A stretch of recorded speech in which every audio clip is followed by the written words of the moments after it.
영상이 너무 길어 여기서 잘랐습니다. 앞부분은 먼저 본 영상을 보시기 바랍니다. 그러다가 제가 90년대 중반에 제가 싱가포르에 나가서 좀 몇 년 살고 일본 가서 살고 한 얼추 10년을 그 해외 생활을 했어요. 그리고 이제 들어오니까 전국에 인터넷이 쫙 깔려 있는 거야. 전국에. 그래서 이제 인터넷으로 그 숙제가 해결이 됐어요. 그래가지고 이제 인터넷을 통해서 알게 된 게 원주 판문면에 내남송이라는 동네가 있고 거기에 가면 무항의 묘가 있다 하는 걸 알았어요. 근데 가봤어요. 이 무항은 생육신 관란궁 원호의 호예요. 호가 이제 관란이라는 호가 있고 무항이라는 호가 있는데 저는 지금 여기서부터는 이제 무항을 쓰려고 합니다. 지금 학계에서는 관란궁을 써요. 왜냐하면 관란유고 때문이죠. 근데 이제 그 비문에 무항이라 되어 있기 때문에 이제 무항을 이제 사용하려고 생각합니다.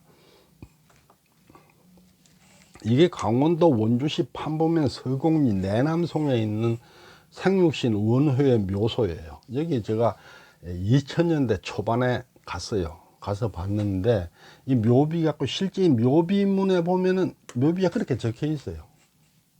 제가 사진도 그 당시 디지털 카메라로 찍어오고 했는데 있어요. 그리고 이제 강원도 원주시 개운동이라는 데가 원래 무항이라는 동네였대. 여기 가면은 생육신 원호의 정충각이라는 그 정녀가 지금 이렇게 있어요. 그리고 저 충북 제천시 송황면 장곡리에 가면은 생육신 원호의 관란정이라는 정자가 있어요. 충청북도 기념물 제92호인데 요 너머가 절벽이에요. 절벽. 이 밑에가 한강이 이리 흘러가거든요. 여기서 이제 보면은 저기 영월 청룡포가 보인다 그래요. 이 관란정이 이렇게 있어요. 그리고 생육신 원호의 이제 사당인 모현사가 이렇게 이제 있어요. 이걸 제가 다 답사를 했죠. 그리고 이제 그 비문이 누가 지었냐? 명곡 최석정이 지었고 그 비문의 전문이 명곡집에 수록되어 있는 걸 제가 발견을 했어요. 그래서 그걸 이제 국립중앙도서관을 찾아가서 그걸 이제 영인을 다 사진을 찍어서 이제 가지고 왔죠. 집현전 직지학 원곡 묘관명 하는 게 1713년에 최석정이 지었는데 지금 요거 이 사진은 제가 찍은 사진이 아니고 지금 저기 한국고전번역원에 올려져 있는 그 사진을 제가 다운받은 거예요. 여기 이제 뭐 엄청나게 긴데 그 대목만 보면은 후세에 와서 그 일에 대하여 독실하게 평론하는 사람이 말하기를 열경은 지금의 백이요 사육신은 지금의 방년이다 라고 하였다. 근데 이 열경은 누구냐면 김시습을 말하는 거예요.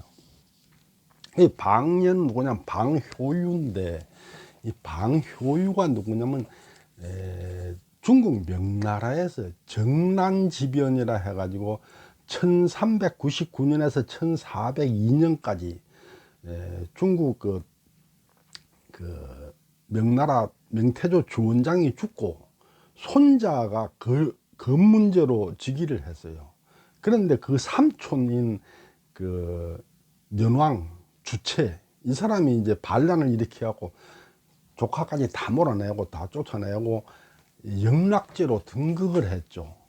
그때 이제 그 영락제가 그 문제를 몰아내고 즉위하는데 강력하게 반발하다가 구족이 몰살당하는 구족을 멸하는 그런 처벌을 받은 사람이 방효유예요.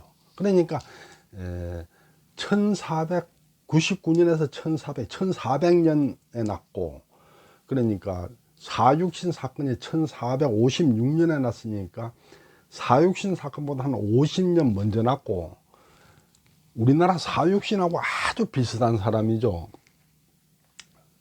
사육신은 조카인 단종을 몰아내고 삼촌인 세조가 등극한 것이고 이 정난지변은 조카인 그 문제를 몰아내고 삼촌이 영락제로 등극했고 거기에 대해서 반발하다가 죽임을 당한 사람이니까 사육씨라고 완전히 이꼴에 이꼴, 이 사람이요.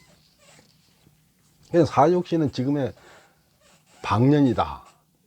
방년은 50 몇 년 전에 사육씨보다 먼저 당했죠. 사육씨는 방효유보다 한 55년 뒤에 이제 이렇게 당했죠. 그렇지만 사건의 그 내용이나 배경은 완전히 일치하는 거죠. 또 말하기를 연총과 무황은 사육신에 비해서 충절이 더 높다라고 하였다. 여기 이제 그 얘기가 적혀 있는 거예요. 아, 이는 가히 고인에 대한 마땅한 논평이 아니겠는가. 무황은 바로 공이 살던 마을 이름이요. 공은 이제 원호지요. 연초는 바로 직지학 채덕지를 말하는 것이다. 그래서 뒤에 이제 이렇게 해설을 달아놨어요. 이 얘기가 사실은 왜 무황과 연촌의 충성심이 사육신보다 더 높은지 그 설명을 해야 돼요. 지금 여기에서 해야 될 얘기가 뭐냐, 왜 무황과 연촌의 충성심이 사육신의 그것보다 높은지 그 설명을 해야 될 자리예요. 근데 뭐라고 말하고 있냐면은 주역에서 이르기를 명의는 어렵고 힘든 문제에 부딪힐 때는 올고듬이 이롭다. 속으로 어렵고 힘든 문제에 부딪힐 때는 능히 그 뜻을 바로 하니 기자가 그렇게 했다라고 하였다. 여기서 이 기자가 누구냐면은 기자가 저기 중국 그 상나라의 그 마지막 임금 그 주왕의 삼촌이요, 삼촌인데 그 주왕이 막 폐악을 저지르니까 그 간언을 했어요. 그러면 안 된다. 나라를 바르게 다스려라 하고 간언을 하니까 안 들어줘요. 그러니까 이제 머리를 풀어헤치고 길거리 다니면서 미친 척하고 돌아다녔어요. 그랬다가 뒤에 주나라 무왕이 쳐들어와 가지고 주왕을 몰아내고 이제 나라가 상나라에서 주나라로 바뀌었죠. 바뀌고 나서 이 주나라 무왕이 기자를 불러다가 제후로 책봉을 해요. 조선후. 그래가지고 기자조선이 세워졌다 이렇게 되죠. 그 기자예요, 이 기자가. 내가 가만히 생각하건대 직지학 원공이야말로 기자와 같은 마음가짐을 위해 노력하신 분이다. 그러니까 왜 무황과 연촌의 충성심이 사육신보다 높냐? 기자처럼 했기 때문이다. 이 얘기거든요. 그러니까 기자는 원호의 롤모델이다. 그래서 무황과 연촌의 충성심이 사육신의 그거보다 더 높다. 이 얘기예요. 그런데 요것만 가지고는 보통 사람은 이해할 수가 없어요. 왜 그렇게 했어요? 기자처럼 뭐 떠돌아다닌 것도 아니었고, 어쨌거나 하여튼 기자를 롤모델 삼았다는데, 기자를 롤모델 삼았다 해서 사육신보다 충성심이 높다. 이해가 잘 안 가잖아요. 그런 상태예요. 그러니까 연총과 무왕의 충절이 높은 이유가 기자를 롤모델 삼아서 그렇다? 이해가 안 가는 거죠. 제가 이제 이걸 왜 충성심이 높은지 요걸 찾아서 이제 헤매다 보니까 원생 목유록 저자와 복권자 문제라는 문제가 있다는 것을 발견하게 됐어요. 즉 제가 이제 이걸 찾다 보니까 원생 목유록 저자와 복권자 문제라는 엄청나게 큰 문제가 있다는 것을 제가 발견하게 됐습니다.